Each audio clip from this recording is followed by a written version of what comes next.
yang berjudul Deportasi dan Dampaknya Terhadap Warga Negara Cina. Sebelumnya, perkenalkan anggota kelompok kami. Yang pertama yaitu saya sendiri, Ananda Kusuma Ningtyas dengan NIM 0061. Saya Ariel Nabila dengan NIM 0200. Saya Aktisa Magatri dengan NIM 62. Saya Rizky Indonesia Pramesti dengan NIM 102. Pengertian deportasi yaitu tindakan pemindahan atau pengusiran seseorang, biasanya warga negara asing, dari suatu negara kembali ke negara asalnya. Biasanya karena alasan hukum atau administratif, deportasi umumnya dilakukan oleh pemerintah sebagai bentuk penegakan hukum imigrasi. Ada juga alasan umum deportasi yaitu pelanggaran imigrasi, kegiatan kriminal, ancaman terhadap keamanan nasional, masalah kesehatan, pelanggaran hukum tenaga kerja. Selanjutnya ada prosedur deportasi. Penangkapan atau penahanan sementara. Otoritas imigrasi menangkap atau menahan seseorang yang dicurigai melanggar hukum keimigrasian. Pemeriksaan atau investigasi. Petugas imigrasi menyelidiki status hukum, dokumen, dan alasan keberadaan orang tersebut. Pemberitahuan deportasi jika terbukti melanggar hukum, otoritas akan mengeluarkan surat pemerintah deportasi. Proses banding.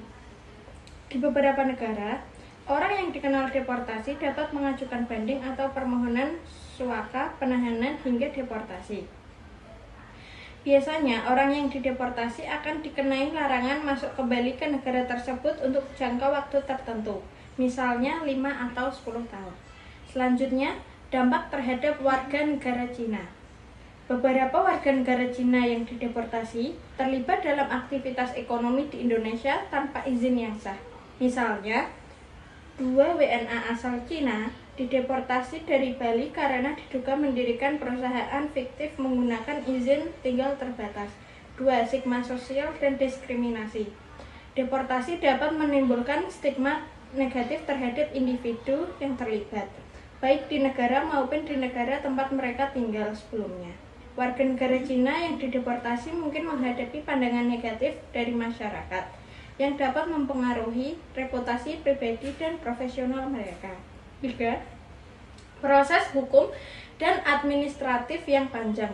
Warga negara Cina yang dideportasi seringkali harus melakukan proses hukum dan administratif yang panjang sebelum dipulangkan ke negara asal. Misalnya, seorang WNA Cina yang terlibat kasus narkoba di Tasikmalaya menjalani hukuman pidana dan proses detensi sebelum akhirnya dideportasi.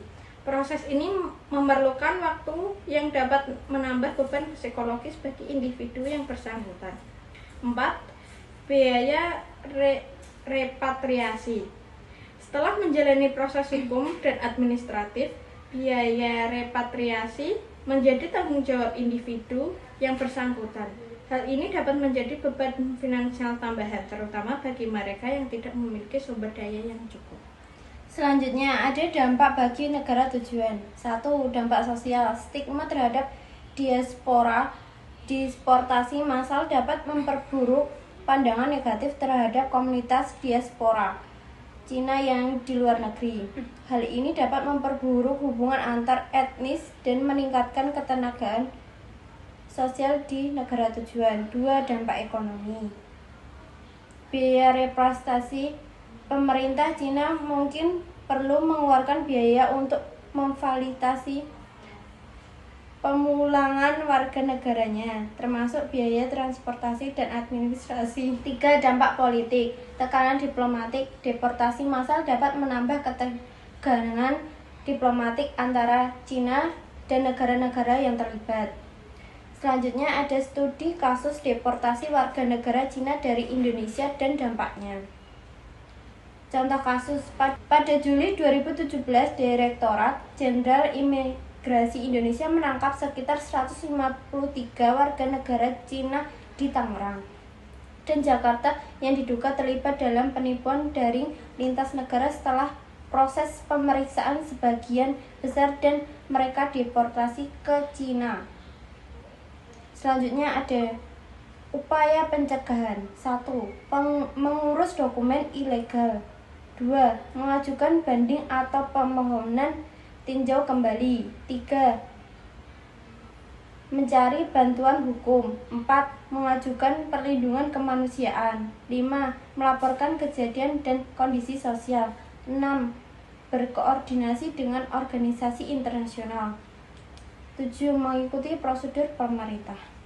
Dan terakhir, ada kesimpulan, deportasi merupakan tindakan hukum untuk memulangkan warga negara asing yang melanggar aturan keimigrasian, seperti tinggal melebihi izin, bekerja tanpa dokumen, atau terlibat dalam tindakan kriminal.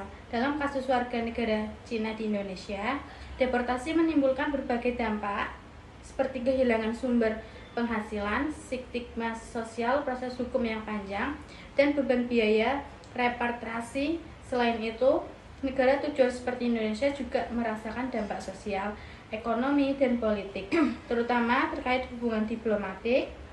Studi kasus menunjukkan bahwa deportasi seringkali dipicu oleh tekanan ekonomi dan keterlibatan sindikat ilegal.